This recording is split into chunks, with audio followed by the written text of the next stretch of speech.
अब खबर महाराष्ट्र से। महाराष्ट्र के कोल्हापुर में ईडी की छापेमारी इस वक्त जारी है। आपको बता दें कि एनसीपी लीडर हसन मुशर्रफ के घर पहुंची ईडी की टीम। ईडी के जो अफसरान हैं वो 10 गाड़ियों में सवार होकर मुशर्रफ के घर पहुंचे थे। मुशर्रफ पर शुगर फैक्ट्री में घोटाले का इल्जाम है और उसी के तहत इस कार्रवाई को अंजाम दिया जा रहा है।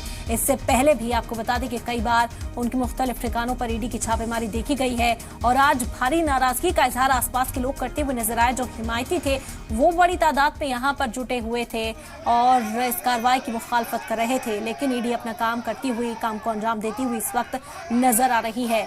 महाराष्ट्र के कोल्हापुर से ये तस्वीरें सामने आई थी। ईडी की छापेमारी इस वक्त जारी है। बता दें कि एनसीपी लीडर हसन के घर पर ईडी की टीम पहुंची। ईडी अफसरान 10 गाड़ियों में मुशर्रफ के घर पहुंचे और आपको बता दें कि हसन पर इल्जाम है कि शुगर फैक्ट्री घोटाले में उनका नाम शामिल है। करोड़ों रुपए का एक घोटाला था। कोलकाता की एक फैक्ट्री से एक जो रकम थी वो ट्रांसफर की गई थी और अब इस मामले पर सियासत भी तेज हो गई है। तमाम अपोजिशन के जो लीडरान है वो जांच एजेंसियों के गलत इस्तेमाल का इल्जाम लगा रहे हैं मरकजी हुकूमत पर, लेकिन इस सब के बीच जो कार्रवाई है वो मुसलसल जारी है। महाराष्ट्र के कोल्हापुर में ईडी की छापेमारी इस वक्त चल रही है।